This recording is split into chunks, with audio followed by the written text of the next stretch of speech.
Hello friends, आज हम interesting topic के बारे में बात करेंगे जो कि प्रैंक है। लेकिन जब हम प्रैंक की बात करते हैं तो किसी न किसी रूप में सदियों से मानव संस्कृति का हिस्सा रहे हैं।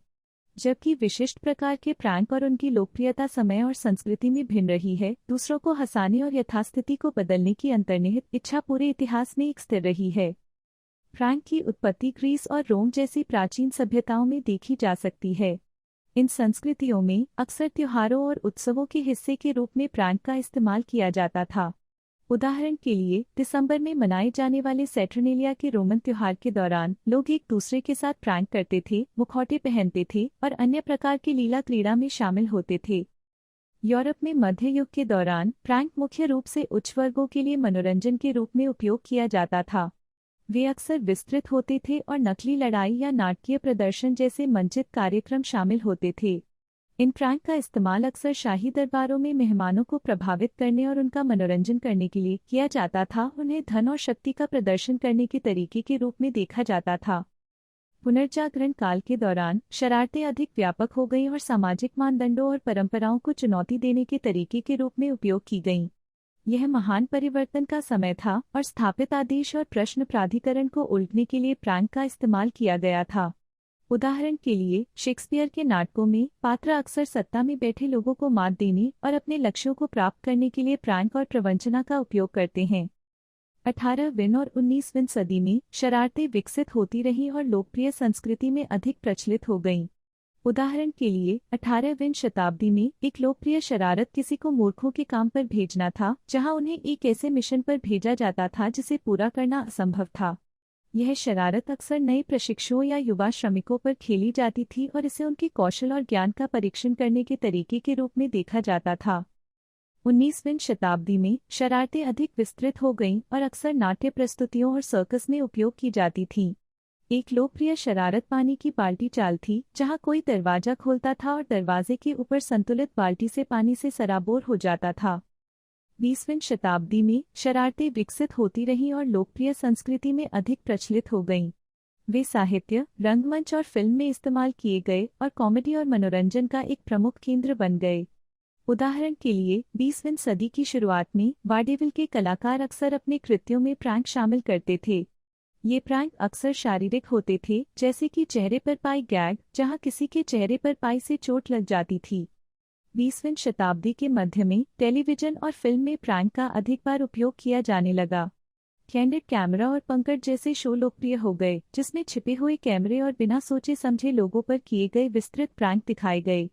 ये शो अक्सर विवादास्पद होते थे, क्योंकि कुछ लोगों को लगता था कि वे क्रूर थे या बहुत दूर चले गए थे।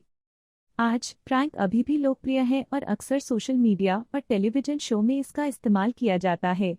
हालांकि शरारतों के उपयोग ने लोगों को नुकसान पहुंचाने या अपमानित करने की उनकी क्षमता के बारे में चिंताएं भी बढ़ा दी हैं। कुछ मामलों में शरारतों के कारण कानूनी कार्रवाई होती है, जैसे कि जब कोई घायल होता है या संपत्ति को नुकसान पहुंचता है। अंत में, प्रैंक सदियों से चली आ रही हैं और पूरे इतिहास में विभिन्न रूपों में इसका इस्तेमाल किया गया है। जबकि विशिष्ट प्रकार के प्रैंक और उनकी लोकप्रियता समय और संस्कृति में भिन्न रही है, दूसरों को हंसाने और यथास्थिति को बदलने की अंतर्निहित इच्छा पूरे इतिहास में एक स्थिर रही है। प्रैंक हानिरहित और मजेदार हो सकती हैं, लेकिन संभावित परिणामों के बारे में सावधान रहना और यह सुनिश्चित करना महत्वपूर्ण है कि वे सभी शामिल लोगों के लिए सुरक्षित और सम्मानजनक हों। शरारतों को अक्सर दोस्तों, परिवार के सदस्यों या सहकर्मियों पर मजाक करने के मजेदार तरीके के रूप में देखा जाता है। हालांकि यह याद रखना महत्वपूर्ण है कि शरारतें आसानी से सीमा पार कर सकती हैं और हानिकारक या खतरनाक भी हो सकती हैं। इस लेख में हम विभिन्न प्रकार के मजाक पर चर्चा करेंगे और यह सुनिश्चित करना क्यों महत्वपूर्ण है कि मजाक हानिरहित और सभी शामिल लोगों के लिए सुरक्षित हैं। हानिरहित शरारतें मजाकिया और हल्की फुल्की होती हैं। इन मजाक में अक्सर साधारण चुटकुले शामिल होते हैं, जिनका उद्देश्य नुकसान पहुंचाना नहीं होता है।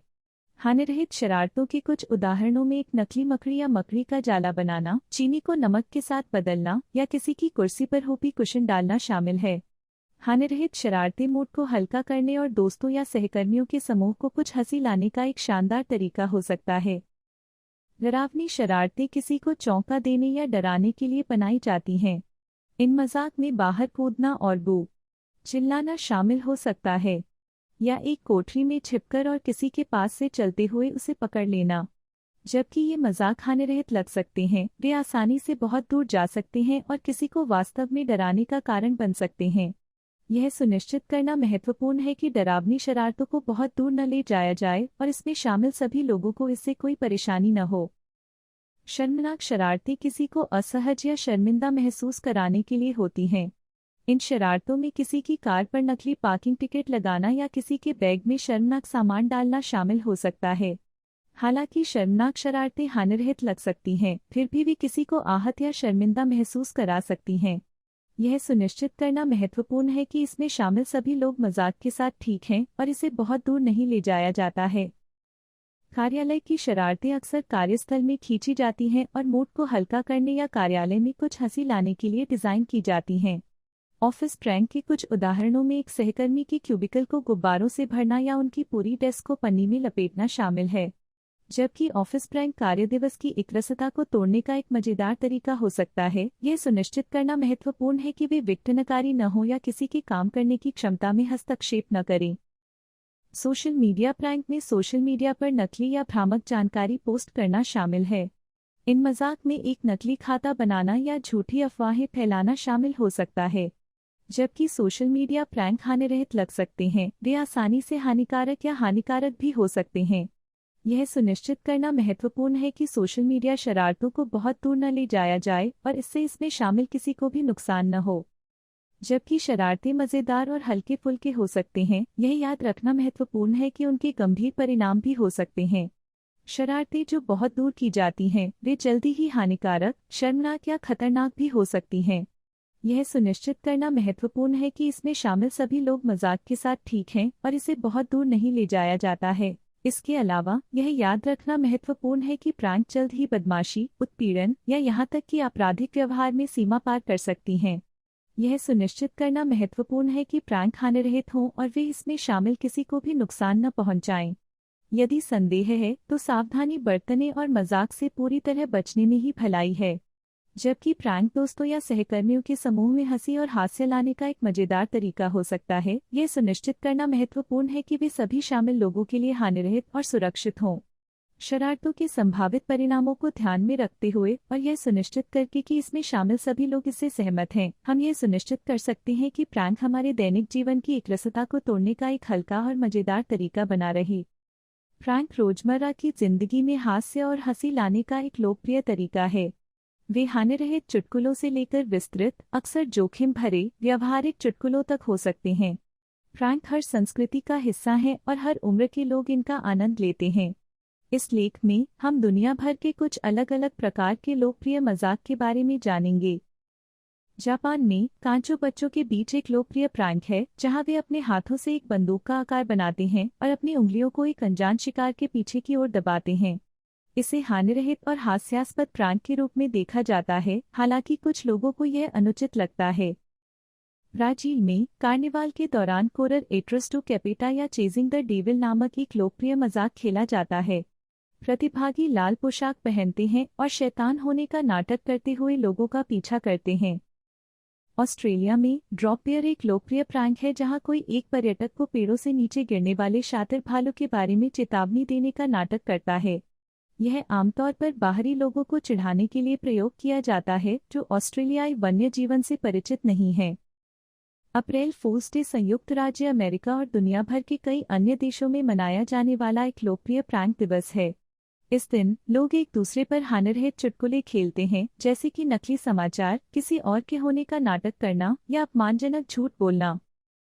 स्कॉटलैंड में हैगिस हंट पर्यटकों पर खेला जाने वाला एक लोकप्रिय प्रैंक है। मस्खरा पर्यटकों को बताता है कि वे एक हगिस शिकार पर जा रहे हैं, लेकिन हैगिस एक बना बनाया जानवर है जो मौजूद नहीं है। भारत में फोन कॉल प्रैंक लोकप्रिय हैं, जहां प्रैंकस्टर बिना सोचे समझे पीड़ितों को फर्जी कॉल करते हैं और किसी और के होने का नाटक करते हैं। वे प्रैंक को और मज़ेदार बनाने के लिए अक्सर मजाकिया और अतिरंजित लहजे का इस्तेमाल करते हैं। जर्मनी में फेशिंग या कार्निवाल का मौसम प्रैंक के लिए एक लोकप्रिय समय है। लोग वेशभूषा में तैयार होते हैं और एक दूसरे पर चुटकुले खेलते हैं, जैसे किसी और का नाटक करना, वेशभूषा बदलना या चीजों को छुपाना। वोपी कुशन यूनाइटेड किंगडम में एक लोकप्रिय प्रैंक खिलौना है। यह एक पेट फूलने वाली आवाज पैदा करने वाला उपकरण है जिसे कुर्सी पर रखा जाता है और जब कोई इस पर बैठता है तो यह फार्ट की आवाज पैदा करता है। मेक्सिको में डिया डे लॉस सैंटोस इनोसेंटेस या मासूम संतों का दिन 28 दिसंबर को मनाया जाता है। यह अप्रैल फूल्स डे के समान है और इसमें एक दूसरे पर चुटकुले और प्रैंक करना शामिल है। फ्रांस में पोइसन डी एवरिल या अप्रैल फिश 1 अप्रैल को मनाया जाता है। लोग एक दूसरे पर व्यावहारिक चुटकुले खेलते हैं, जैसे एक दूसरे की पीठ पर कागज की मछली चिपकाना। अंत में हम कहते हैं कि शरारतें रोजमर्रा की जिंदगी में हास्य और हंसी लाने का एक लोकप्रिय तरीका है और सभी उम्र और संस्कृतियों के लोग इसका आनंद लेते हैं। जबकि कुछ प्रैंक हानिरहित और मजेदार होते हैं, अन्य आहत या खतरनाक हो सकते हैं। शरारतों के संभावित परिणामों के बारे में सावधान रहना और यह सुनिश्चित करना महत्वपूर्ण है कि वे सभी शामिल लोगों के लिए हानिरहित और सुरक्षित हैं।